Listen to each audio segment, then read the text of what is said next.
Friends, আবার একটা নতুন ভিডিওতে সবাইকে অনেক অনেক ওয়েলকাম। তো প্রতিদিনের মতো আজও একটা নতুন একটা কাজ নিয়ে চলে এসেছে, আর এটা একটা ছোট ঠাকুরের শাড়ি, তার উপরে আমি আজকে কাজ করব। আর এখানে যে কাজটা দিয়েছিল সে প্রথমে বলে দিয়েছিল যে তুমি তোমার মতন করে করবে, আর এটা একটা পাড়ের মতন করে করতে বলেছিল, যে শাড়ির নিচে যে পাড়টা আছে ওটা একটু চওড়া করে করবে, তারপরে আমি আমার মতন করে করব। এটা ও বলে দিয়েছিল যে তুমি তোমার মতন করে করবে। আর যেহেতু ও জানে যে আমি সবসময় কলকা নিয়ে কাজ করি, ওই জন্য আর সেভাবে আমাকে তেমন কিছু বলেও দেয়নি যে কী করতে হবে না করতে হবে। তো যাই হোক, তারপরে যখনই আমরা যে কোনো কাজ করি, যারাই আমরা কাজ এইসব কাজের মধ্যে যুক্ত রয়েছে, যখন বলে যে নিজের মতন করে করবে, তখনই সুযোগ পাওয়া যায় যে একটা নতুন কিছু একটা সৃষ্টি করার। তো তারপর যাই হোক, আমি ভাবলাম যেহেতু একটা এর আগে কাজ করেছি, কিন্তু এর আগের কাজগুলোও সেগুলোও কিছু কিছু যেহেতু কাস্টমার থাকে তারা তাদের মতন করে বলে, আর যেহেতু এইটা কাজটাতে একদমই আমাকে বলেছিল আমার মতন করে করতে, তো তার জন্য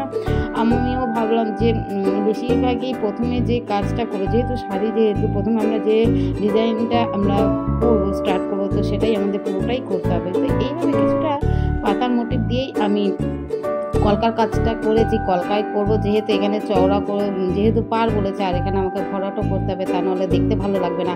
তো এইভাবে আমি প্রথম তো স্কেল দিয়ে একটা দাগ টেনে নিয়েছিলাম পুরো নিচের যে পাড়টাতে পুরোটা, আর কিছুটা আঁচলের জন্য পোর্শন রেখেছিলাম, সেই জায়গাটা ফাঁকা রেখেছিলাম।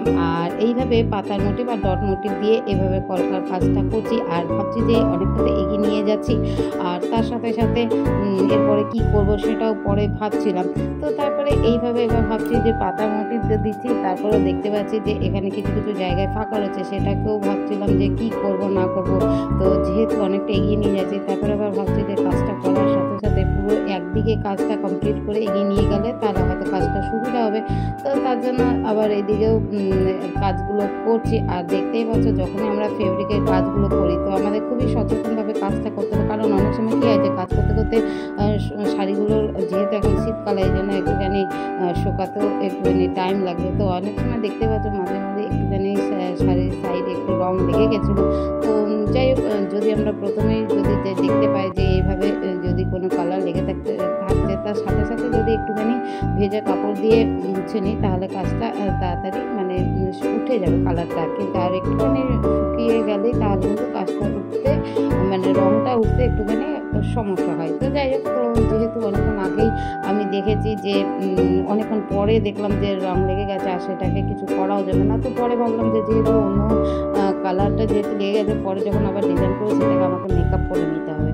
আর অনেক সময় আমরা ফেব্রিকের কাজ করেছি, আর যখন অনেক সময় এরকমও হয়েছে যে কালার লেগে গেছে, তারপরে সেটাকে ওঠানোর চেষ্টা করছি, তখন হয়তো কী হয়েছে যে কাজটা যেমন মানে কাপড়টা ছিল তার থেকে আরও বরঞ্চ বাজে হয়ে গেছে। তো তার জন্য অনেক সময় কী হয়, যদি সঙ্গে সঙ্গে আমরা যদি কালার করতে কাজ করতে গিয়ে যদি দেখি আশেপাশে যদি ফেব্রিক লেগে গেছে, সঙ্গে সঙ্গে যদি দেখতে পাই তো খুব ভালো, তা নাহলে পরে আমাদেরকে কিন্তু সেটাকে মেকআপ করে নিতে হবে। তো যেহেতু এখানে শাড়ির পাড়টাকে করছি, তো তা পুরোটাই আমাদের একই সেমভাবেই করতে হবে। আর এদিকে দেখতে পাচ্ছি কিছু কিছু জায়গায় যেসবগুলো ফাঁকা রয়েছে, আরও কিছু কিছু জায়গা ফাঁকা রয়েছে, তো সেইগুলো মোটামুটি কিছুটা ডিজাইন কভার করার চেষ্টা করছি। আরও দেখতে পাচ্ছি যে আরও পরে আরও ফাঁকা রয়েছে, সেগুলোকেও আমাকে কভার করতে হবে।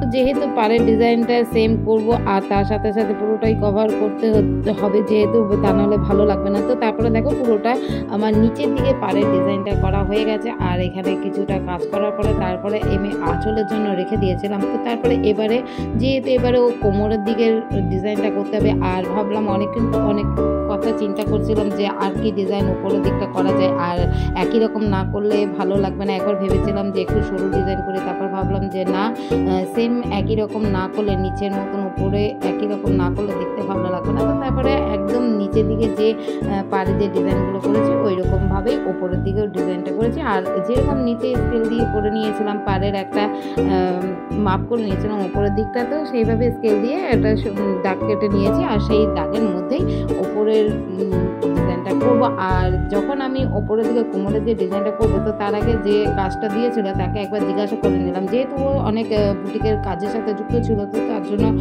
ওকে জিজ্ঞাসা করে নিলাম যে ডিজাইনটা ওপরের দিকে কোমরের দিকে ডিজাইনটা কোথা থেকে থেকে স্টার্ট করব। তো আমাকে বললো যে শাড়ির হাফ থেকে স্টার্ট করো। তো তারপরে সেইভাবে নিচে যে মানে শাড়ির যে মাঝখান থেকে ওপরে কোমরের দিকে পোর্শনের ডিজাইনটা শুরু করে দিলাম। আর এইভাবে যেভাবে নিচের দিকে করেছিলাম ঠিক সেইভাবেই ওপরের দিকে কোমরের দিকে ডিজাইনটা করে নিলাম। আর ভাবছিলাম যেহেতু আঁচলের কাজটা আগে করব না কি ওপরে কোমরের দিকে কাজটা করব। তো তারপর অনেক কিছু ভাবনা চিন্তা করার পরে তারপর ভাবলাম যে না, যেহেতু উপরের দিকে কাজটা যদি না করি তাহলে কোমরের দিকে কোমরের কাজটা যদি না করি তাহলে আঁচলের দিকটাতে তারপরে সেখানে গিয়ে সমস্যা হতে পারে। তো তারপরে ওপরে কোমরের দিকে ডিজাইনটা একই রকম করার চেষ্টা করলাম। আর যেভাবে নিচের যে পার্টটা করেছিলাম একদমই সেইভাবেই করতে হবে, তা নাহলে দেখতে ভালো লাগবে না। আর পুরোটাই কিন্তু কভার করতে হবে। তো তারপরে ওপরে আর নিচে পুরো শাড়ির যে কভার করা হয়ে গেছে, ডিজাইন যে কাজটা করেছিলাম সেটা দূর থেকে একটু দেখাচ্ছিলাম। তো তারপরে এবার আমি চলে আসলাম এবারে আঁচলের দিকে কাজটা করতে। আর আঁচলটাও ভেবেছিলাম যেহেতু এখন যদি অন্য কিছু ডিজাইন করি তাহলে কিন্তু শাড়িটা দেখতে ভালো লাগবে না। তো তার জন্য যেভাবে আমি শাড়ির যে নিচে বা উপরের দিকে যে ডিজাইনটা করেছি সেটাকেও রাখার চেষ্টা করেছি। যেহেতু এখানে একটা শাড়ি যদি নানান রকমভাবে ডিজাইন করি তো তারপরে একটা ম্যাচের ব্যাপার থাকে। তো তার জন্য ভাবলাম যে যেভাবে আমি পাড়ে ডিজাইন করেছি সেইভাবে এখানে আঁচলটার মধ্যেও সেই ডিজাইনটাকে রাখবো, তা নাহলে একই রকম দেখতে ভালো লাগবে না, বাকি একটু দেখার ভালো ব্যাপারও থাকে। তো যাই হোক, যেভাবে একদম আমি পাড়ের কাজগুলো করেছি সেইভাবে আঁচলের দিকেও সেই ডিজাইনটা রাখার চেষ্টা করছি। তারপরে ভাবছি যে কিছু আইডিয়া নেওয়ার চেষ্টা করছিলাম যে কি করা যায় পাড়ের দিক আঁচলের দিকটাতে আর কি ডিজাইন করা যায় যেটাতে আরও সুন্দর লাগে। তো এইভাবেই যেভাবে কলকা করেছিলাম পাড়ের দিকটাতে, তো ঠিক সেইভাবেই এটাকে প্রথমে একদম শাড়ির লাস্টের দিকটাতে এইভাবে এগিয়ে নিয়ে যাচ্ছি। আর এইভাবে সেম মোটিভ আর পাতা আর ডট এইভাবে দিয়েছিলাম। আর পাতার মোটিভ সত্যিকারই আমরা যে কোনো কলকার কাজ করবো তো সেখানে যদি পাতার মোটিভ দেওয়া হয় তাতে দেখতে খুব সুন্দর লাগে। তো প্রায় সময় আমার কলকার কাজে এইভাবে আমার পাতার মোটিভটাই বেশি আমি ইউজ করি। তো এইভাবে দেখতে পাচ্ছ যে শাড়ির একদমই আঁচলের লাস্টের দিকটাতে এইভাবে প্রথমে কলকার কাজটা করে নিয়েছি আর এভাবে টেনে নিয়ে এইভাবে পুরোটাকে ভরাট করে নিয়েছি। আর ভরাট না করলে কাজটাকে ভালো লাগতো না। তো এইভাবে যেভাবে আমি আঁচলের যে কাজটা করছি আর আগে যে পাড়ের কাজটা করেছি ঠিক সেমভাবেই করার চেষ্টা করি। কিন্তু এই কাজটা যে আঁচলের দিকে যে কাজটা করেছিলাম একটুখানি উপরের যে কোমর আর পাড়ের যে কাজটা করেছিলাম তার থেকে একটুখানি সরু করেছিলাম, কারণ যেহেতু এটা বেশি মোটা হয়ে গেলে দেখতে ভালো লাগতো না।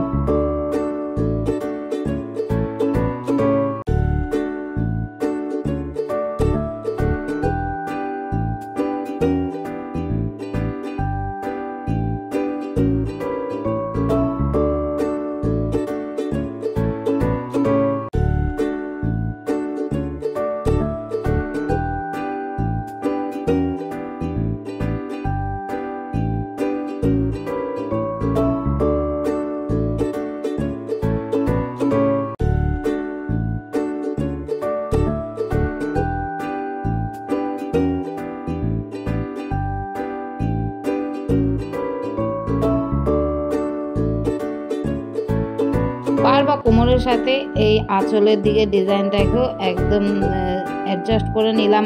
আর যে জায়গাগুলো ফাঁকা ছিল সেগুলোকেও ভরাট করে নিলাম। আর দূর থেকে ডিজাইনটা দেখাচ্ছিলাম যে কোমর বা আঁচলের কাজটা কি হয়েছে। এরপরেও মিডিলে কিছু ডিজাইন পদ্মফুলের মোটিভ দিলাম, যেহেতু মাঝখানটাতে চারিদিকে তো পুরোটা কভার হয়ে গেছিলো। তারপরে মাঝখানে কি করব তো এটা ভাবছিলাম। তারপরে এখানে 3টে পদ্মফুলের মোটিভ করলাম। আর মোটিভ করার পরে তারপরে এখানে ফাঁকা ছিল, সেই ফাঁকাগুলোতে এখানে কিছুটা মোটামুটি একটুখানি ডটগুলো দিয়ে এখানে কভার করার চেষ্টা করলাম। তারপরে ওপরে ডটগুলো দিচ্ছিলাম আর 3টে মাঝখানে এখানে দাগ দিয়ে দিলাম। আর এইটুকু পরিষ্কারটা বোঝানোর চেষ্টা করলাম যে আঁচলটা এইটুকু। তারপরে ভাবলাম যে আঁচল এখানে তো ডটগুলো দিচ্ছি, তারপরে আর কি করা যায়। তারপরে অনেকক্ষণ ভাবনা চিন্তা করার পরে এখানে তো পুরো আঁচলের যে পদ্মফুলের যে জায়গাগুলো দিয়েছিলাম তারপরে সেখানে ডট দিলাম। তারপরে অনেকক্ষণ দেওয়ার পরে শাড়ির মাঝখানে ছোট ছোট পাতার মোটিভ দিয়ে পুরোটাকে কভার করার চেষ্টা করলাম। তো যেহেতু অনেকটাই কাজ ছিল, আর এতটা কাজ পুরো ধরে সবার দেখা সম্ভব না, তো তার জন্যই আমিও পুরো কাজটা সেভাবে করিনি, পাতার মোটিভ এইভাবে দিয়েছিলাম। আর পুরো শাড়িটা এই ডিজাইনটা হয়েছে। তো পুরো শাড়ির কাজটা তোমাদের কেমন লেগেছে তোমরা অবশ্যই কমেন্টে জানাবে। যদি ভালো লেগে থাকে তাহলে অবশ্যই বন্ধুদের সাথে শেয়ার করবে। আর তোমরা সবাই সুস্থ থেকো, ভালো থেকো। পরের ভিডিওতে সবাই চোখ রাখো। টাটা সবাইকে।